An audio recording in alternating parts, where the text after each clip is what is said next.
The world has just witnessed a move so bold, so shocking, that it has left Washington scrambling, Paris speechless, and the entire Western alliance trembling. Niger and Burkina Faso, two nations that the West arrogantly dismissed as weak, poor, and dependent, have just flipped the global chessboard. They have signed a nuclear deal with Russia. Not a small agreement, not a token gesture, but a game-changing alliance that directly challenges American dominance and humiliates Europe's old colonial powers. Think about it. For decades, the uranium of Niger powered the cities of France, while the children of Niger lived in darkness. For decades, the people of Burkina Faso were lectured about development, while their resources were stolen, their leaders overthrown, and their sovereignty crushed.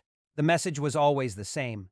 Africa must remain dependent. Africa must remain weak. Africa must never rise. But today, the script has been torn apart. Washington is furious because this deal is not only about nuclear energy, it is about power, independence, and defiance. It is Africa saying, "We will no longer live in chains." It is Niger and Burkina Faso standing side by side with Russia, declaring to the world that the age of Western control is over. Can you imagine the panic in the Pentagon? The fear in the White House? The headlines screaming about Russian interference while conveniently forgetting that the West has interfered in Africa for centuries. The United States does not fear instability, it fears sovereignty. It fears an Africa that refuses to bow. It fears the moment when African nations take back what is theirs. And my friends, that moment has arrived. This nuclear pact is more than an energy deal, it is a symbol. A symbol that the unipolar world dominated by America is collapsing. A symbol that the global South is rising with courage, with vision, with strength. And the fury of the US is proof of its weakness, proof that the empire's grip is slipping. So tonight, we dive deep into the story that Washington doesn't want you to hear. How two African nations, mocked and underestimated, dared to defy the most powerful empire on Earth. How this nuclear deal with Russia is not just changing Africa but shaking the entire world order. Stay with me, because what you're about to hear will not only shock you, it will redefine how you see Africa, how you see power, and how you see the future of the world. Brothers and sisters, citizens of Africa, people of the world, today we stand at a turning point that is shaking the very foundations of global power. A turning point that has Washington trembling, Paris fuming, and every Western strategist burning with fear. Because for the first time in modern history, two African nations, Niger and Burkina Faso, have dared to take the very resource the West exploited for over half a century, uranium, and place it in the hands of a partner that the United States cannot control, Russia. This deal is not just an agreement about nuclear cooperation. It is not simply about reactors, energy, or scientific exchange. No, this is a declaration of independence. It is a loud, unshakable proclamation that Africa will no longer bow to the dictates of Washington, Brussels, or Paris. It is the end of the era where Niger's uranium fueled French lights while Niger's own people lived in darkness.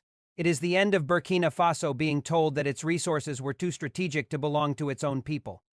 And it is the birth of an era where Africa looks east, finds partners on its own terms, and builds power that no Western sanction or military base can suppress.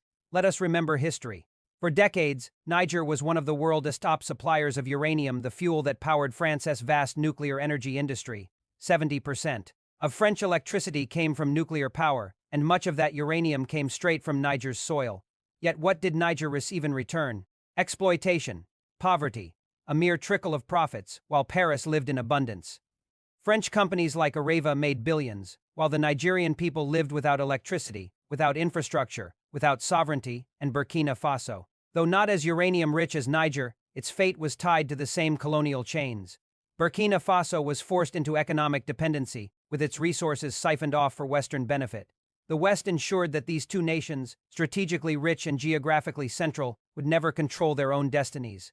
Military coups, puppet regimes, and endless manipulation kept them weak, but that era has ended. In the wake of political revolutions across the Sahel, new leadership has emerged, leaders who no longer speak the language of submission but the language of sovereignty.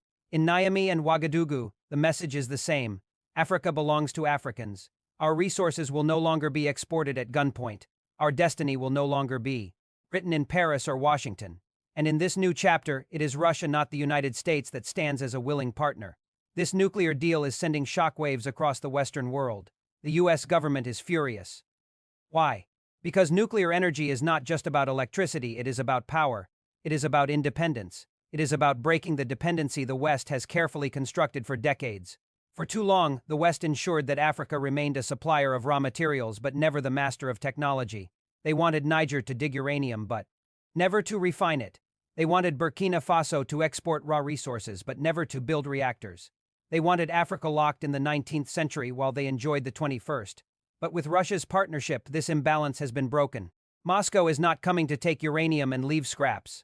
Moscow is bringing nuclear technology, reactors, training programs, and long-term cooperation. Russia is saying, you can build your own nuclear future, you can light your own cities, you can power your own industries, you can feed your own independence, and this is what Washington cannot stand. The fury in Washington stems from one brutal truth: control is slipping. For decades, the United States relied on global systems of power to ensure that Africa never escaped dependency. IMF loans, World Bank projects, military bases, CIA interventions, all designed to keep Africa tethered to Western control. But nuclear power changes everything. With nuclear energy, Niger and Burkina Faso are no longer begging for electricity from Western donors. They are no longer forced to sell uranium for pennies while importing expensive power. Nuclear energy means independence, and independence means the collapse of Western dominance. Washington is furious because it sees its empire crumbling. Already, voices in the Pentagon call Niger and Burkina Faso's deal with Russia a strategic threat. American politicians cry out for sanctions, warning that Africa is falling under Russian influence. But let us strip away the lies and say the truth: the U.S. is furious. Not because it fears for Africa's well-being, but because it fears losing control. For generations, it profited from Africa's weakness. Now it must face Africa's strength. This deal is bigger than two countries. It is about the Sahel, it is about Africa, and it is about the global South rising. Mali is watching. Chad is watching. Guinea is watching. Across the continent, leaders see what Niger and Burkina Faso have done and ask, if they can defy the West and prosper, why can't we? This is what terrifies Washington: the possibility that sovereignty is contagious, that Africa's defiance will spread, that America's grip on the continent will unravel like and slipping through fingers. And make no mistake, this fury is not just political, it is economic. U.S. corporations are panicking. For years, American and European companies manipulated global uranium markets to keep Africa underpaid and dependent.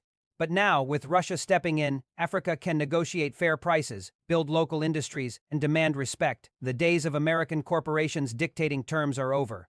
Washington knows that if Niger and Burkina Faso succeed, the dominoes will fall. Nigeria may follow. Congo may follow. South Africa may deepen its ties with the East. One by one, nations will walk away from the Western monopoly. And the U.S. will find itself standing in isolation, furious and powerless. The American media is already raging. Headlines scream about Russian expansionism in Africa. Commentators warn of a new Cold War. But this is not about Russia expanding, it is about Africa awakening.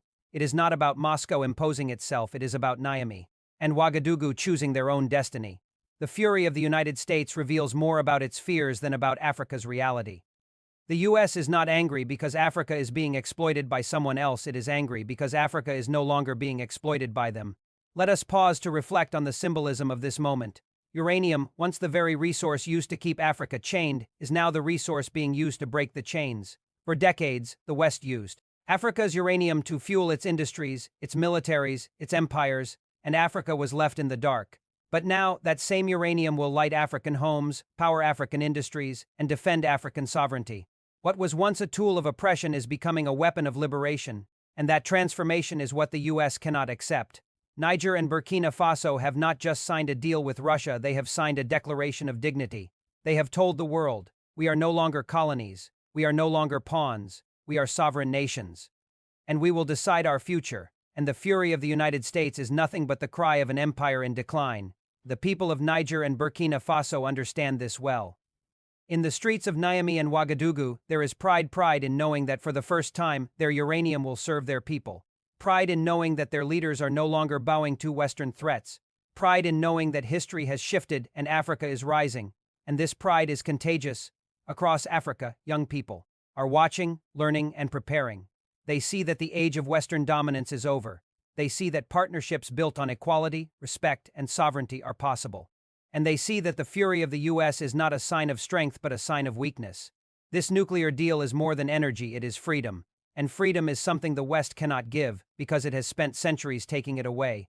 Freedom must be seized, built, and defended. And Niger and Burkina Faso, by turning to Russia, have seized it. But this is only the beginning.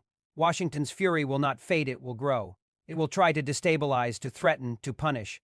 But no matter what it does, it cannot erase the fact that the tide of history has turned. The US is furious because it knows, the more Africa chooses sovereignty, the less America matters. This is the reality. The world is changing, the empire is collapsing, and Africa is rising. And at the heart of this rise is the nuclear deal between Niger, Burkina Faso, and Russia, the deal that has made the United States furious. Because it has made Africa free. The roar of this nuclear pact is echoing across continents. In Washington, policymakers huddle in secret meetings, desperately drafting sanctions and military strategies, whispering of containment as if Africa were some wildfire spreading beyond control. In Paris, the old colonial aristocracy fumes at the humiliation. Niger, the very country that kept French lights burning for decades, has slammed the door shut, turned away from Paris, and embraced Moscow. Burkina Faso, once mocked as too poor to matter, now stands tall as a sovereign partner in a nuclear alliance. And in the Sahel, ordinary men, women, and children stand a little straighter, knowing they are witnessing a moment their ancestors prayed for. Africa's liberation written not with words, but with action. The U.S. fury grows because this deal strikes at the very foundation of American foreign policy in Africa. For decades, Washington's script was predictable. Africa would remain dependent on aid, fearful of military might, and too divided to unite. The CIA's playbook was the same in country after country. Find the leaders who bow, finance them, and crush the ones who resist. It worked for a time, but that script has been burned in the Sahel. Captain Ibrahim in Burkina Faso and General Abdoura Mantiani in Niger have torn the pages apart. Instead of begging Washington or Paris for assistance, they turned to Russia not as servants, but as partners. Instead of waiting for Western approval, they acted decisively, writing a chapter that no Pentagon analyst anticipated. This is why America is furious. Its decades-old illusion of control has shattered. The panic in Washington is evident in its language. American officials scream about Russian interference in Africa. But interference is exactly what Washington itself practiced for generations, installing dictators, funding wars, destabilizing governments. Today, when African nations exercise independent choice, Washington calls it dangerous. Why? Because the only Africa Washington accepts is a weak Africa. But the nuclear deal is the Africa of strength, the Africa of sovereignty, and that terrifies the empire. Let us talk about what this deal truly represents. It is not simply nuclear energy. It is not only about reactors and uranium. It is about the rise of multipolarity. It is about Africa saying, we will no longer live in a world where one power dictates our future. With Russia's partnership, Niger and Burkina Faso send a clear message. The unipolar era of American dominance is over. Consider the economic consequences. For decades, Niger exported uranium to France at colonial prices. The French state-owned companies extracted billions, while Niger's people saw nothing but dust. Today, that uranium will no longer serve foreign empires, it will serve African nations. Imagine reactors lighting up schools in Niamey. Imagine industries humming in Ouagadougou. Imagine African scientists strained in Moscow and returning home to build nuclear medicine, energy infrastructure, and agricultural innovation. The West never wanted this, but it is happening, and the fury in Washington grows with every step. What terrifies the U.S. most is not just uranium, but symbolism. For centuries, the West told Africa, you are too primitive for technology. You are too unstable for nuclear power. You are too weak for sovereignty. Now, Niger and Burkina Faso are proving them wrong. They are holding nuclear partnerships with one of the world's great powers, developing technology once monopolized by the West, and stepping into a future the empire said was impossible. This is the greatest humiliation for Washington, that Africa is refusing to play its assigned role. But let us be clear, this fury will not remain silent. The United States will retaliate. Already, its think tanks publish papers warning of Sahel instability. Its media channels demonize Niger and Burkina Faso as Russian puppets. Its politicians threaten sanctions and isolation. But what they do not realize is this: sanctions no longer frighten Africa. Isolation is no longer possible. The world has changed. With Russia, with China, with India, with new partners rising, Africa is not alone. The West cannot isolate what is already interconnected with a new global order. The fury of the U.S. also comes from fear of precedent. If Niger and Burkina Faso succeed, what stops Nigeria from deepening nuclear ties with Russia? What stops Congo from turning its cobalt into power plants instead of Western profits? What stops Ghana, Ethiopia, or Kenya from saying, we too want nuclear sovereignty? Washington sees the dominoes falling, and it knows it cannot stop them. That is why it rages, and let us not underestimate the military dimension. Nuclear energy is not only civilian, it carries strategic implications. Washington knows that the transfer of nuclear technology, the training of African scientists, and the building of nuclear Infrastructure make Africa less vulnerable to military blackmail. For decades, America's power came from its monopoly on advanced technology. But with Russia sharing knowledge, Africa is closing the gap. This is a nightmare for the Pentagon, which depends on African weakness to justify its endless bases and interventions. Listen carefully. The U.S. fury is not just about Africa, it is about empire survival. Washington's dominance was built on controlling resources it did not own, on exploiting nations it never respected, on suppressing voices it never wanted heard. But the nuclear deal between Niger, Burkina Faso, and Russia rips this empire apart. It proves that the empire is not invincible. It proves that sovereignty is possible. It proves that even the poorest nations can stand tall when they dare to choose freedom. And here is the ultimate irony. The more America rages, the weaker it looks. Each threat, each sanction, each insult only exposes its desperation. The world watches as Washington screams, and the world realizes that America is not the confident giant it once was, but a wounded empire clinging to fading power. The fury in Washington cannot stop this movement, because this deal is not just between governments, it is rooted in the people. The citizens of Niger, long denied the fruits of their uranium, will no longer accept poverty in the shadow of wealth. The people of Burkina Faso, long chained by dependency, will no longer accept exploitation disguised as aid. These people will defend their sovereignty with pride, and no foreign fury can extinguish that fire. This deal is a mirror, showing Africa its own strength, and once Africa sees its reflection clearly, it will never go back. Washington's fury is real, but it is powerless against a continent that has awakened. Now let us look to the future. This nuclear deal is the first spark, but the fire will spread. Africa will not stop here. Nuclear energy will power industries, science, and medicine.